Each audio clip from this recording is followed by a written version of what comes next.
Hello everyone. Okay, as promised, I'm going to do a video on my 5 favorite AR-15 cartridge caliber rifle combinations. So the first one up today is this rifle that's in front of me. The target is set up a little closer today, about 75 yards. I hope you can see it there. I'll have all the target video, all the numbers, starting with this first rifle. Stick around.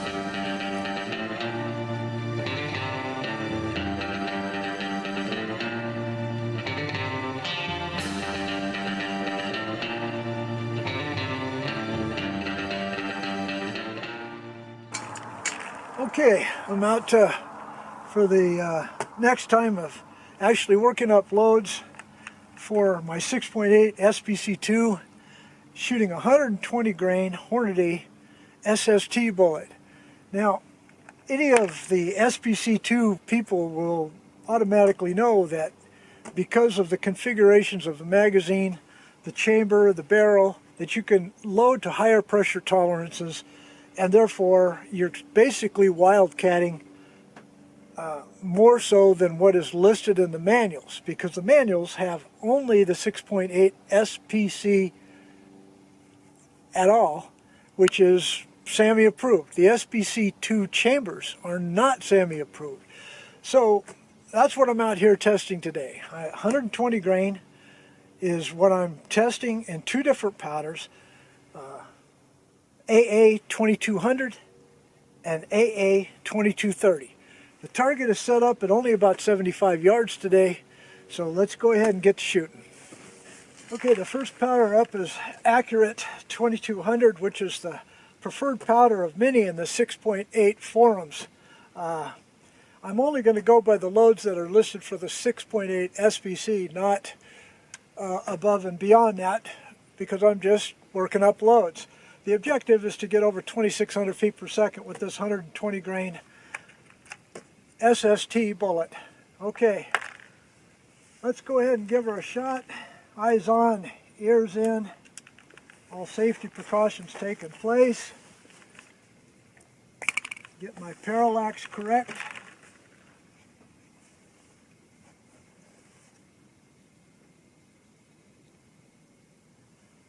All right, here we go.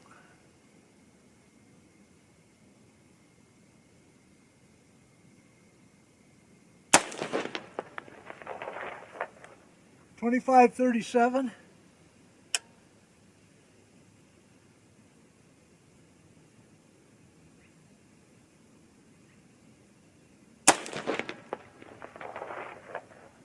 .25-36.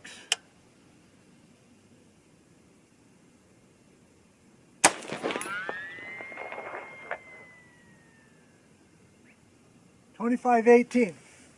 Okay, so now we're just going to go up 0.2 of a grain to 27.0. I'm going to mark that target and then move on. Hang on. Okay, that wasn't too bad. An average of 25-30 for right off the bat. That's not bad. SD of 10, extreme spread of 19. All right, so again, I'm only going up 0.2 of a grain, so the numbers shouldn't be that much different. But we'll see.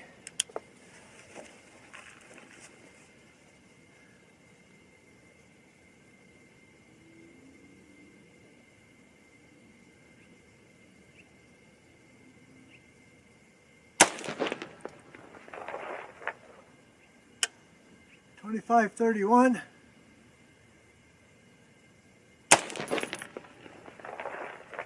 .25-50.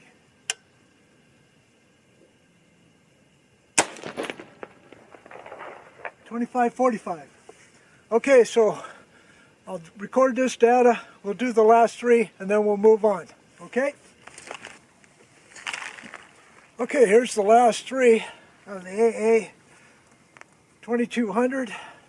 This is the max listed load in Hodgson's manual for the 6.8, not the 6.8 SPC II. Alright, so this will be at 27 grains, or 27.2 grains. That last average was good, 25-42 with a standard deviation of 9, and the target, all of them are hitting within a ½ inch of each other. So, all right, let's see how this does.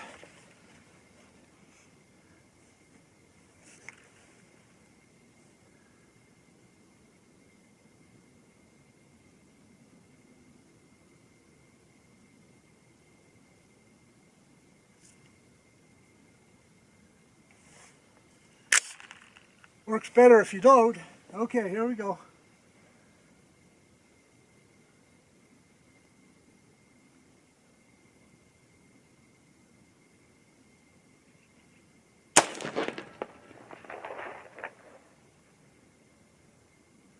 .2561.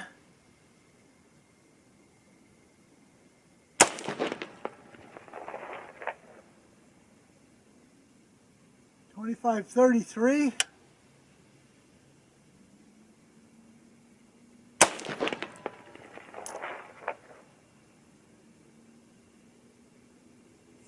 .2550. Take a look at the brass. Everything looks fine. I'm using CCI 450 primers, which is a small rifle magnum, which is recommended by the 6.8 SPC guys. It all looks good. Okay, so now I'm going to move on to another powder, Accurate 2230. Now I'm only going to show you the last 3 shots to kind of speed this up. All right, see you in a while. Okay, this is the last 3 of the Accurate Arms 2230. The book shows lower velocity than Accurate 2200, and that's being demonstrated here. My last was an average of 2387 with an SD of 8, an extreme spread of 15. Not bad. The accuracy was good. You'll see that on the target from these last 3 shots. This is my Aero Precision M4E1 20-inch barrel. Go back to the previous videos to see the entire build-up on this rifle. The scope that I'm using is a 3x28 power CV Life. Very nice scope by 50mm objective. All right, let's go. Last 3.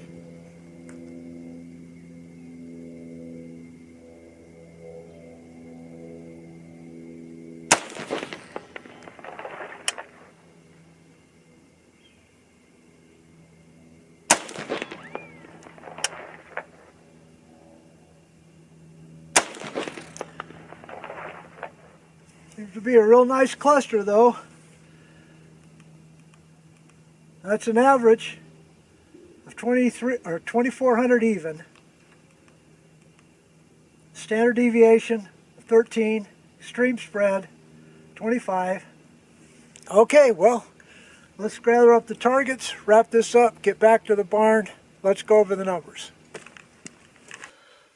Okay, here's the 2 targets. Over here is the 120 grain SST using Accurate Arms 2200. Over here is the same 120 SST, Accurate Arms 2230. Okay, the speed average was 2400, SD of 13, extreme spread 24, 27.8 to 28.5. What's real interesting here is a real close cluster that's less than an inch for that entire powder range. So it's a very accurate powder, but the speed is not what I expected. I expected somewhere around 2500 here. Okay, over here, Accurate Arms 2200, 26.8 to 27.2, an SD of 9, extreme spread of 18, an average of 2551.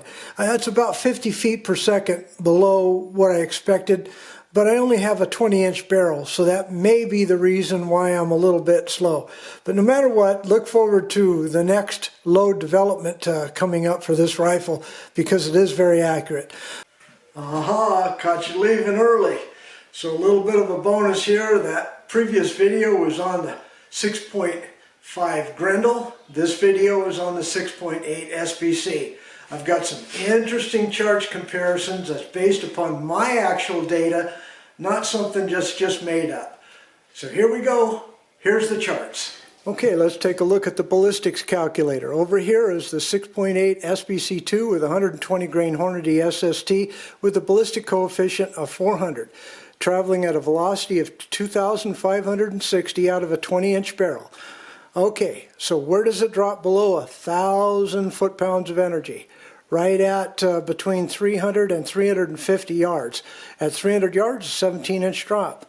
Okay, over here now with a 24-inch barrel, the 6.5 Grendel 120 grain Federal Fusion factory load with a ballistic coefficient of 0.340. You'll see this on a future video.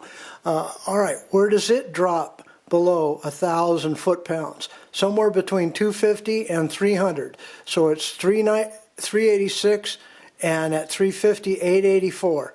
So 1045, 953. 17-inch drop, 17-inch drop, 26-inch drop, 26-inch drop. So very little difference between the two calibers, except for the 6.8 is obviously 270 caliber, and this is a 264 caliber. So where does it make a difference now? That would be on the accuracy. In this particular case, on the 6.8 SPC II, my group size was 0.641 inches. On the Grendel, 0.779. Again, not enough to make a heck of a lot of difference. Now what happens when we go to a lighter bullet for both calibers and the speed difference, and see what difference that makes? Hold on. Okay, so now what happens if we go from a deer round to a varmint round? Let's take a look at it. Okay, over here we have the 90 grain Speer TNT for the 6.8. Again, a 20-inch barrel. That speed was 3,009 and a ballistic coefficient of 0.303. As you can see here, at 250 yards, I dropped below that 1,000 foot-pounds, or right at that 1,000-pound energy threshold, with a 7-inch drop. At 300 yards, it drops below the 1,000 at 950 with a 12.3-inch drop. Okay, over here with the Grendel now, it's a little bit slower, 2,957 versus 3,009, a lesser ballistic coefficient of 0.281 as opposed to 0.303, and this is also the same bullet, the 90 grain Speer TNT. Okay, at 250 yards, 977, 7.5 inch drop. At 300 yards, 862, 13.4. But does that really matter for varmints? No, it doesn't. But the drop, look at the difference. Only a half-inch difference at 250 yards. At 300 yards, only an inch difference. Okay, folks, well, if you enjoyed this video, don't forget to give me a thumbs up. Leave a comment if you will. Check your subscriptions, and please do either resubscribe or subscribe if you're new. But no matter what, as usual, God bless you all. See you again next time. Goodbye.